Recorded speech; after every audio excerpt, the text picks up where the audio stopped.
नमस्ते दोस्तों, मैं सार्थक सिंह आपको आपके चैनल विद्यार्थी गुरु में स्वागत करता हूं। आज हम लोग 10वीं कक्षा के राजनीतिक विज्ञान का दूसरा अध्याय संघवाद के बारे में अध्ययन करेंगे। तो अध्याय को शुरू करने से पहले मैं बता दूं कि अगर आप चैनल पे नए हैं तो चैनल को सब्सक्राइब कर लें आगे के नोटिफिकेशन को पाने के लिए। तो चलिए आज का अध्याय शुरू करते हैं।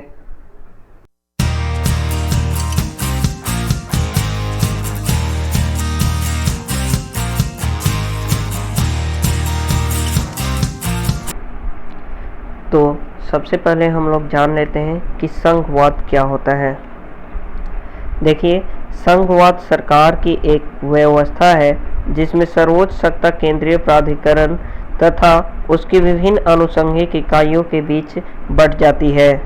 विभिन्न अनुषंगिक इकाइयों तथा केंद्रीय प्राधिकरण स्वतंत्र रूप से प्रशासन चलाते हैं तथा अनावश्यक एक दूसरे के मामले में हस्तक्षेप नहीं करते।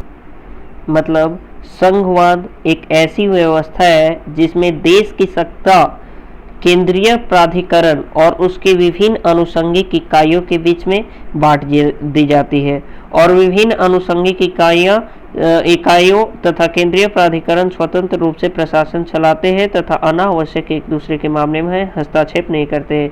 मतलब कि राज्य सरकार केंद्र सरकार पे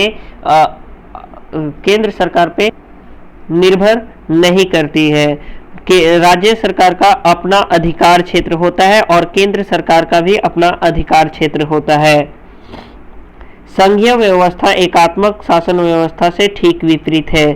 संघीय व्यवस्था जो है एकात्मक शासन व्यवस्था से ठीक विपरीत है। कैसे? एकात्मक शासन व्यवस्था के अंतर्गत शासन का एक ही स्तर होता है और बाकी या उसके अधीन होकर काम करते हैं। यहाँ पे का या नहीं होगा, यहाँ पे होगा बाकी उसके अधीन होकर काम करते हैं। मतलब हुआ कि जैसे संघवाद में संघीय शासन व्यवस्था में जो है, संघीय शासन व्यवस्था में पूरे सरकार का अपना अपना अधिकार क्षेत्र होता है, लेकिन एकात्मक शासन व्यवस्था में ऐसा नहीं है। देश में अगर एक कोई केंद्रीय सरकार है तो उसके अधीन होकर कोई उसका इकाई काम करेगा, मतलब राज्य सरकार वगैरह काम करेगा, नहीं तो सिर्फ केंद्र सरकार ही उस देश को चलाएगी। आगे देखते हैं क्या है कि संघीय शासन व्यवस्था के दोहरे उद्देश्य हैं। संघीय शासन व्यवस्था के दोहरे उद्देश्य हैं। ये कौन कौन से उद्देश्य हैं हम लोग देख लेते हैं। इसके पहला उद्देश्य है देश की एकता की सुरक्षा करना और उसे बढ़ावा देना। पहला इसका उद्देश्य है देश की एकता को सुरक्षा करना। जात पात धर्मनिरपेक्ष देश और जाति पाति को मुक्त करके पूरा देश एक समूह में रहे, एक साथ रहे। देश की एकता की सुरक्षा करना और उसे बढ़ावा देना पहला उद्देश्य है इसका। और इसका दूसरा उद्देश्य है इसके साथ ही क्षेत्रीय विविधताओं का पूरा सम्मान करना। क्षेत्रीय विविधताओं का पूरा सम्मान करना इसका दूसरा उद्देश्य है। फिर देखिए यहाँ पे संघीय शासन व्यवस्था दो तरीकों से गठित होती है। यानी दो तरह की संघीय शासन व्यवस्था होती है। पहली, साथ आकर संघ बनाने में अमेरिका, ऑस्ट्रेलिया, स्विट्जरलैंड जैसे देश है। इसके अंतर्गत दो या दो से अधिक स्वतंत्र राष्ट्रों को साथ लाकर एक बड़ी इकाई का गठन किया जाता है। इसके अंतर्गत क्या होता है कि दो या दो से अधिक राष्ट्र, दो या दो से अधिक देश मिलकर एक राष्ट्र बनाते हैं, एक स्वतंत्र राष्ट्र बनाते हैं और उसमें संघवाद की प्रणाली अपनाई जाती है। और फिर एक स्वतंत्र राष्ट्र को साथ लाकर एक बड़ी इकाई में राष्ट्र का गठन किया जाता है। इसके अंतर्गत सभी स्वतंत्र राज्यों की सत्ता एक समान होती है। जितने भी स्वतंत्र राज्य होते हैं सभी की सत्ता एक समान होती है और संयुक्त इसके कुछ उदाहरण हैं, जैसे जो देश इस तरह से बना है, पहला है संयुक्त राज्य अमेरिका, स्विट्जरलैंड और ऑस्ट्रेलिया। ये सब देश साथ आकर संघ बनाने वाली नीति से बना है। आगे देखिए दूसरा संघीय शासन व्यवस्था का दूसरा तरीका है साथ लेकर चलने वाले संघ। इसमें हमारा भारत, स्पेन, जापान, बेल्जियम ये सब देश आता है। इसके अंतर्गत एक बड़े देश द्वारा अपनी आंतरिक विविधता को ध्यान में रखते हुए राज्यों का गठन किया जाता है।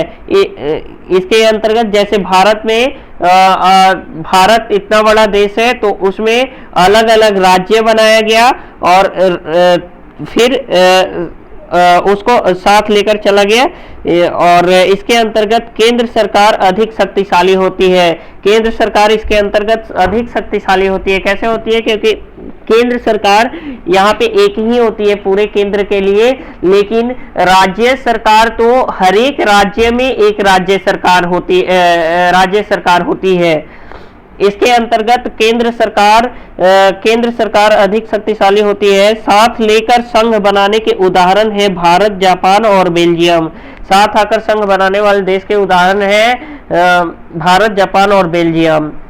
इसके बाद देखिए किसी भी संघीय व्यवस्था की तरह अपने यहाँ भी तीनों स्तर की शासन व्यवस्थाओं के अपने भिन्न भिन्न अधिकार क्षेत्र हैं। तीनों स्तर की शासन व्यवस्थाओं जैसे पहला संविधान में स्पष्ट रूप से राज्य सरकारों और केंद्र सरकार के मध्य विधायी अधिकारों को 3 हिस्सों में बांटा गया है। यह 3 सूचियां निम्नलिखित है।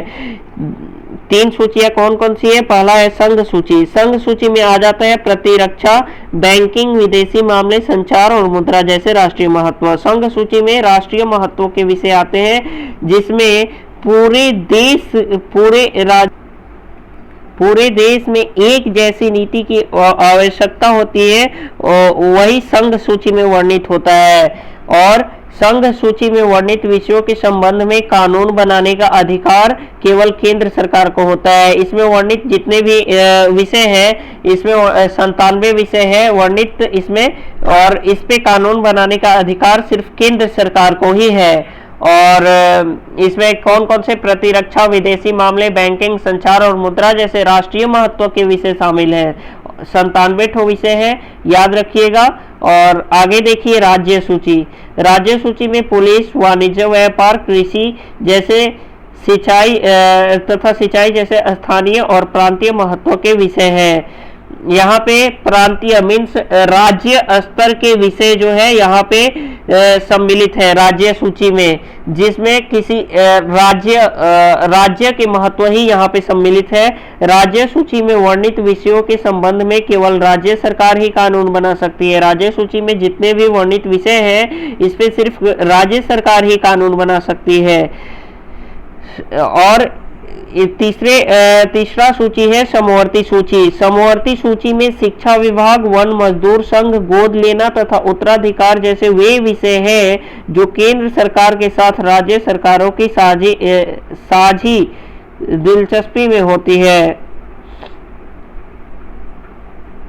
यहाँ पे ये सेंटेंस जो है यहाँ पे थोड़ा गलत है, प्रिंट हो गया है। यहाँ पे साजिश रचने में आते हैं कि जगह पे होगा साझी दिलचस्पी में होती है। समवर्ती सूची में शिक्षा विभाग, वन मजदूर संघ, गोद लेना तथा उत्तराधिकार जैसे वे विषय आते हैं जो केंद्र सरकार तथा राज्य सरकारों की साझी दिलचस्पी में आते हैं। जो विषय केंद्र सरकार और राज्य सरकार के साझी दिलचस्पी में आते हैं, वे सारे विषय समवर्ती सूची में आते हैं।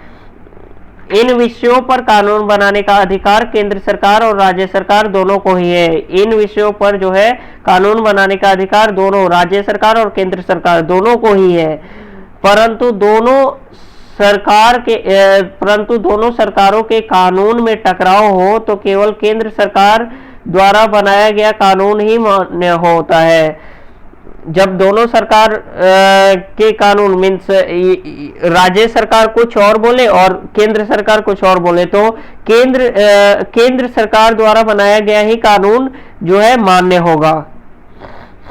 उसके बाद देखिए, सत्ता के विभाजन में जिन विषयों को सम्मिलित नहीं किया जाता बाकी बचे विषय कहलाते हैं। बहुत सारे ऐसे विषय होते हैं जो छूट जाते हैं या उन पे गौर नहीं किया जाता है, ध्यान नहीं दिया जाता है, वे विषय छूट जाते हैं, उनको बाकी बचे विषय कहा जाता है।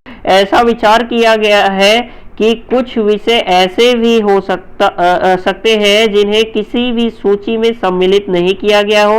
बहुत सारे ऐसे विषय होते हैं जिनको किसी भी सूची में सम्मिलित नहीं किया जाता है। हमारे संविधान के अनुसार बाकी बचे विषय केंद्र सरकार के अधिकार क्षेत्र में चल जाते हैं। वे जितने भी विषय होते हैं केंद्र सरकार के हाथ में चल जाते हैं। केंद्र सरकार ही उस पर कानून बना सकती है। केंद्र सरकार जो कहेगी वही मान्य होगा उन सूचियों पर। और आज का सेशन यही खत्म होता है। थैंक यू फॉर वाचिंग विद्यार्थी गुरु। अगर आपको वीडियो अच्छा लगा हो तो लाइक, शेयर और सब्सक्राइब जरूर करें।